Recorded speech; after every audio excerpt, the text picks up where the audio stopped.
Trojans' firepower will once again cover up the blemishes of a zit-covered defense, and UCLA will open the season with a three-headed something at quarterback. Hi, I'm James of Faithful Angelino Sports with the September 1st edition of Friday Night Shock Talk, where we break down the keys and goals of each of LA's football teams in the coming weekend.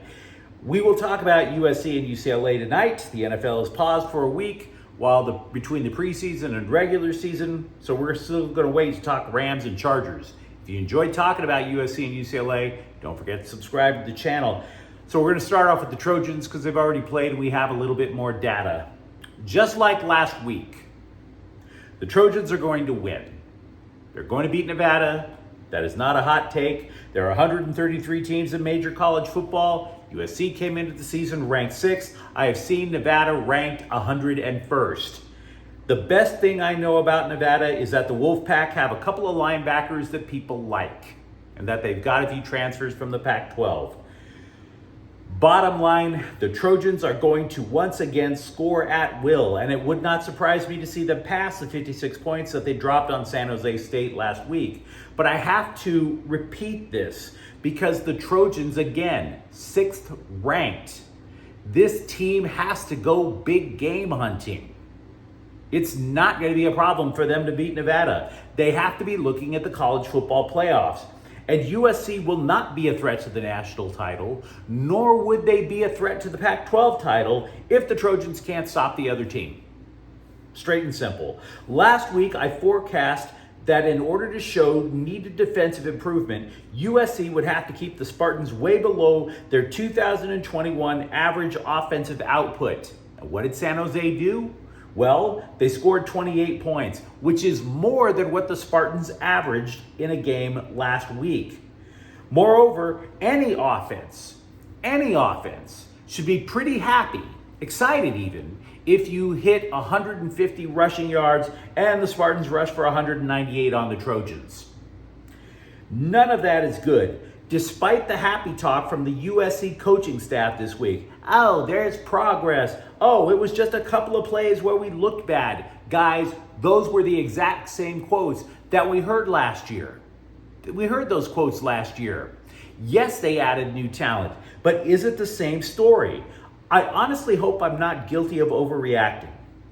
I do realize that the Trojans have added new players on defense. But what would you expect after that defense face planted at the end of the year, particularly because the defensive coaching staff insists on placing wild bets instead of simply getting off the field on third down? Why they didn't call more of a vanilla game until the new players on the field were comfortable playing with each other, playing on the same units? Why?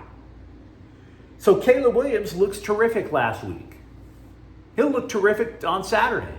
No doubt. Maybe Zachariah Branch will electrify on special teams again. If your eyes are on the USC offense and how amazing it looks, I have no problem with you doing that. I don't blame you. But again, my eyes are on the defense. I want to know why USC could only sack San Jose's quarterback once last week. Remember I mentioned last year's San Jose numbers? San Jose's quarterback was sacked more than 40 times last year. The new and improved Trojans just once? Are they really improved? Remember, USC would generate a lot of turnovers because the defensive call placed the right bet at the right time. USC did not generate a single turnover last week. I want to know why USC can't stop the run. Look, defensive coordinator Alex Grinch calls a high-risk defensive scheme. He is extremely aggressive, way over-aggressive. When you send additional people after the quarterback and you don't sack them, or you don't get the running back behind the line of scrimmage, you've exposed your defensive backs. You've given the opposing running backs giant lanes. And all of that is on the coaching staff as far as I'm concerned. So for this game, show me the defense has improved. Last year's Nevada team scored 18.8 points per game. Hold them to 10 or less. This is an extremely inferior opponent. Hold them to 10 or less. Nevada, I mentioned how San Jose State's quarterback got sacked more than 40 times last year. Nevada's line allowed 79 sacks. 79 sacks. The Trojans have to introduce Brandon Lewis, a transfer from Colorado, to the turf over and over and over again. Give us reasons that we can believe this team can go to the college football playoffs. The defense has to do something, and they have to be competent. Now, UCLA, on the other hand, to be frank, there's a guaranteed win for USC. This is about style points for the Trojans. But UCLA does not have a guaranteed win Saturday when it faces Coastal Carolina at the Rose Bowl. And look, guys, I realize I wear USC gear. I am a USC fan. But that is not a troll to say. The Chanticleers are stronger for the Bruins than either of the opponents that USC has faced this year. This is a tougher opponent. Coastal Carolina actually reached the top 25 at one point during last year. Longtime viewers of this channel will tell you that since the end of last season, I made this a mantra for both USC and UCLA, that the first school to sanity wins, the first school to play defense. So to be completely transparent, I am more optimistic about UCLA's defense than I am for USC's right now. Both added talent, but the Bruins opted to go with a different defensive coordinator in DeAnton Lynn. USC, of course, kept Grinch. If Lynn can call a good game, then UCLA might actually be the school to have embraced sanity. UCLA has a pass rush. What Tuipulotu was to USC last year, that guy led the nation in sacks, that could very well be Leatu Leatu this year. I apologize. Unlike Tuipulotu, who has since gone on to the NFL, Leatu has help on his defensive line with Grayson Murray off the edge. The two reasons that people are not taking the Bruins more seriously in the Pac-12 is one, the conference is top heavy. It's not just USC. It's Utah, it's Washington, it's Oregon. And then of course comes reason two. Who the hell's playing quarterback for UCLA and for how long? Which, by the way, even if the Bruins embrace sanity on defense, not having stability at quarterback is not sanity on offense. Now, earlier this week, Chip Kelly tried to act like King Solomon and split the baby, so to speak, the baby being playing time. But worse, he tried to split the baby three ways. Ethan Garbers is your starter, but he's a starter in name only. Kelly promised playing time to both elite recruit Dante Moore and transfer Colin Schlee. Now, as much as Kelly likes to be this mad scientist and try to find out if you could reinvent the wheel, this is just a bad idea. Football offenses are creatures of habit because that familiarity enables 11 different people. The familiarity, the muscle memory, enables 11 different people to function as one unit. That is not easy to do. A quarterback is not simply a widget in a machine. He leads the machine.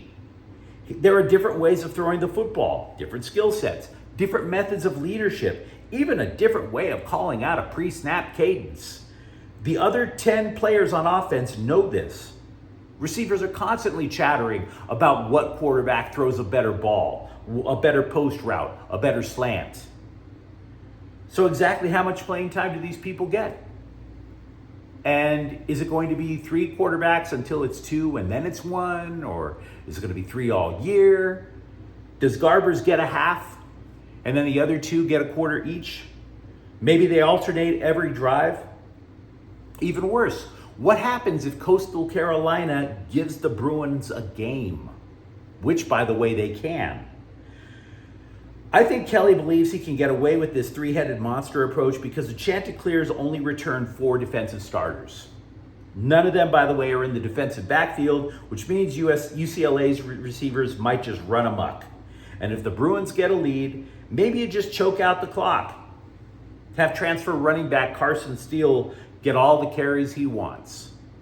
Steele, by the way, is not the key to this game, in my opinion. I think UCLA knows that Steele is basically their fixer. He's their WD-40. He is he's basically a major gift card that you get to the Home Depot. That's what he is. He solves everything for you. Coastal Carolina might actually keep pace with the Bruins, though. That is what makes this game so risky. Grayson McCall is a 3-time Sun Belt Player of the Year. Scribes who cover the conference, they laud him for his accuracy, his ability to buy time, his calmness. He returns 3 returning starters on the offensive line, and his top 3 receivers from last year also return. That includes Sam Pinckney, a big guy, 6'4", with his 996 yards of yardage.